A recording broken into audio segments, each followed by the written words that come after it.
유비군의 객장 출신으로 한중왕표 제1서열에 오른 인물이 있습니다.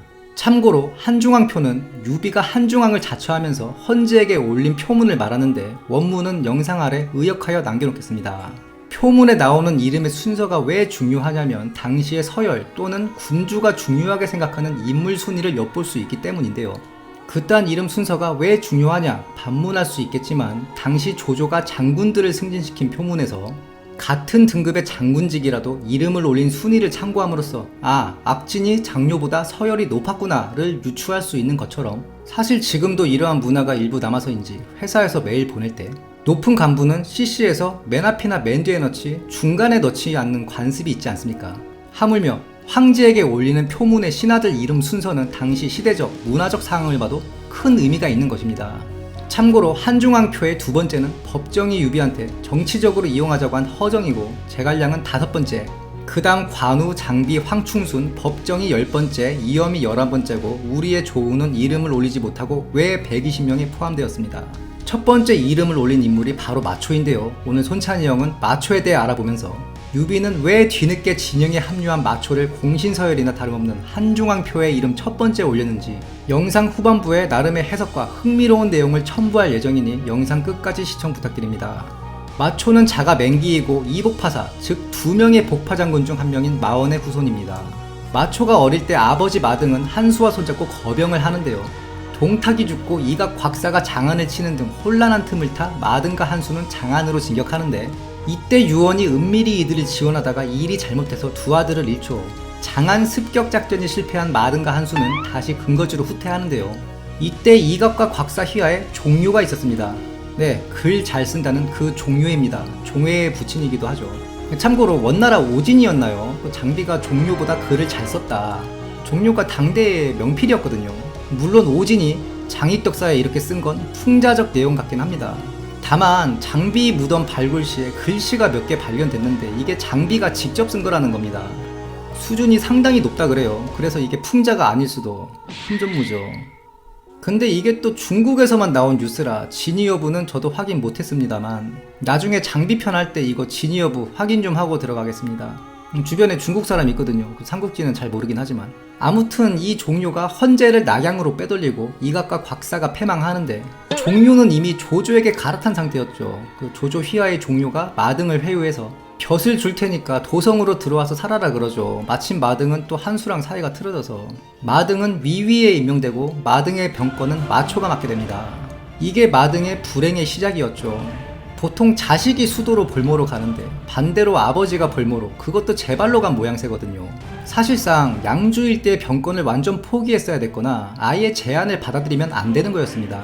다만 병권은 포기하기 싫고 중앙간직은 또 하고 싶고 결국 마초가 한수랑 손잡고 난을 일으키죠. 볼모나 다름없던 마등은 당연히 목이 달아납니다. 소설 연의에서는 반대로 조조가 마등을 죽이자 마초가 난을 일으킨 걸로 각색됐죠. 마초가 난을 일으키니까 조조가 직접 병사를 이끌고 대응하는데요. 마초는 화의를 요청하는데 조조는 가후의 계책대로 거짓으로 응합니다. 다만 이 회담은 당시에 온라인이라 할 수 있는 서신이 아닌 오프라인으로 이루어졌는데 재미있는 일화가 있죠. 마초가 회담 중에 조조를 불시에 붙잡으려 했지만 조조 옆에 허저를 보고 쫄아서 실행하지 못했다. 결국 이간책에 걸려서 한수와의 내분으로 마초는 패하고 달아납니다. 이후 병력을 다시 모아 난을 일으키지만 하우연에게 패해 끝내 장로에 의탁하죠. 그리고 이때 유비가 이회를 보내서 유비군에 투항하고 성도 포위전에 합류하는데 마초가 왔다 하니 성안의 사기가 땅에 떨어지고 유장이 결국 항복했다 하죠. 여기서 유비가 마초한테 평서장군을 주는데 평서장군은 당시 좌장군이었던 유비가 줄 수 있던 가장 높은 장군직이었습니다. 그리고 유비가 한중을 취한 이후에는 한중왕표 제1서열로 이름을 올리죠. 그뿐만 아니라 머지않아 도정우의 자기와 함께 소설 연의의 5호대 장군 모티브가 된 사방장군 중 하나인 좌장군에 임명하고 가절까지 줍니다. 근데 딱히 마초가 한 게 없어요. 유장이 항복한 것도 마초보다는 이미 제갈량이 장비 조은 데리고 파동 지역을 휩쓸면서 성도로 오고 있었고 법정이 보낸 항복권고 서한이 큰 역할을 했다 봐야 되거든요. 그러면 유비는 왜 마초를 이렇게 중용하려 하였나? 결국 우리가 천하 삼분지계라 부르는 융중대의 완성 때문이에요. 제갈량의 융중대에 이런 게 있어요. 서쪽의 만족들과 조화를 이루고 여기서 서쪽의 만족들이 강족 저족입니다. 그러니까 이쪽에서 명성이 높은 마초 한 명이 강조족 몇만 군데의 값어치를 하는 겁니다. 참고로 마초랑 한수가 모반을 일으킨 병력 대부분도 강족 저족들이었어요. 그래서 하우연이 얘네랑 싸울 때 강족 저족 병사들 가족들이 사는 마을을 점령해서 볼모로 잡아버리잖아요. 거기가 평야지대라 하우연이 위군에 유리하다고 판단한 거거든요. 결국 한수가 어쩔 수 없이 불리한 지형으로 병사들의 가족을 구원하러 옵니다. 그래서 대파되는 거거든요. 한수가 구원 안 한다 하면 강족 저족들 병사들은 가족들이 볼모로 잡혀있는데 모반 아니면 탈영이겠죠. 마초가 강족 저족들 사이에서 명성이 높았기 때문에 이런 가치를 유비가 계산에 넣은 겁니다. 특히 마초는 주유의 이분지계에도 등장합니다. 초까지 밀고 가서 손유를 한중에 머물게 하고 마초와 동맹을 맺어 위에 대항한다. 참고로 주유의 이분지계에 주유가 같이 군을 끌고 가겠다 한 게 손유라는 건 확실치는 않습니다. 주유의 이분지계를 보면 분위 장군과 같이 가겠다 했거든요. 손유가 206년에 분위 장군이 된 것으로 보이고 주유가 이분지계를 설파한 게 210년 직전이니까 그냥 우리 같은 농객들이 그 분위 장군이 손유다 라고 합의를 한 거예요. 오나라 세병제 자체가 중앙 집권적이지 않고 호족들 사병 중심으로 움직였기 때문에 이런 사례들 감령편이었나요? 몇 개 들어드렸죠. 그 여몽의 사적 제재 시도라던가 감령 주둔지 옮긴 거. 그래서 오나라에서는 끝발이 있는 게 하제, 손유 이런 애들, 특히 손유는 처음부터 사병이 10,000명이었습니다. 그래서 대체로 그 분위 장군이 손유가 맞다라고 합의된 겁니다. 아무튼 그만큼 마초의 몸값이 굉장히 높았던 거예요. 물론 유비의 이런 계획은 어떠한 사건으로 인해 개박살납니다. 이건 제갈량편에서 다룰 예정이고요. 마지막으로 마초 관련 재미있는 일화 2개만 소개하고 영상 마무리하겠습니다. 먼저 배송지가 마초전에 인용한 사냥공제기 내용. 유비가 마초를 예우해주니까 마초가 유비를 현덕이라 불렀다고 하죠.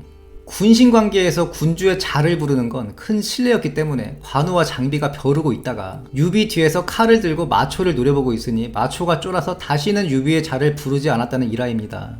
배송지는 당시 관우는 형주의 부임에 있었는데 왜 관우가 여기서 등장하냐며 사냥공제기에 실린 이 일화를 근거 없는 낭설이라 평했습니다.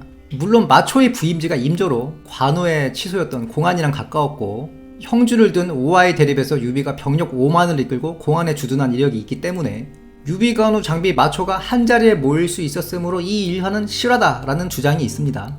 이건 제 생각은 아니고 일부 농객들의 주장을 소개하는 거예요. 개인적으로는 이 농객들의 주장에는 동의하지 않습니다. 이 주장은 유비, 관우, 마초가 한자리에 모인 건 설명이 되는데 또 이건 장비가 설명이 안 돼요. 장비는 파설을 맡고 있었는데 당시는 유비가 한중을 취하기도 전인데 국경인 파설을 비우고 형주까지 내려온다?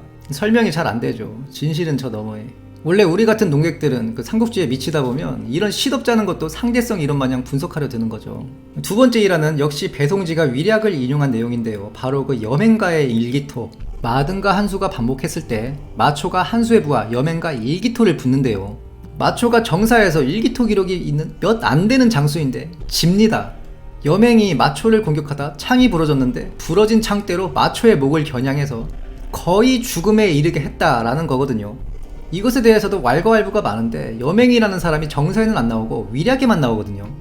그래서 잔무장 같은 여맹이 마초를 이겼다라는 게 받아들이기 힘든 거겠죠. 근데 위략 특징을 보면 프로파간다로서 가치가 있는 것만 보통 날조를 하는 경향이 있거든요. 유선을 깎아내린다든지. 이건 딱히 날조할 동기가 없다는 면에서 개인적으로는 사실로 봅니다. 우리가 너무 코웨이 삼국지를 많이 하다 보니까 무슨 한 번 찔리면 피통 조금 깎이고 결국 무력 높은 놈이 이기죠. 근데 현실은 힘 차이가 많이 나도 한 번 잘못 찔리면 가는 거예요. 지금까지 마초였고요. 영상이 유익하셨다면 구독, 좋아요, 알림 설정 부탁드리고 다음에도 풍성한 영상으로 돌아오겠습니다. 감사합니다.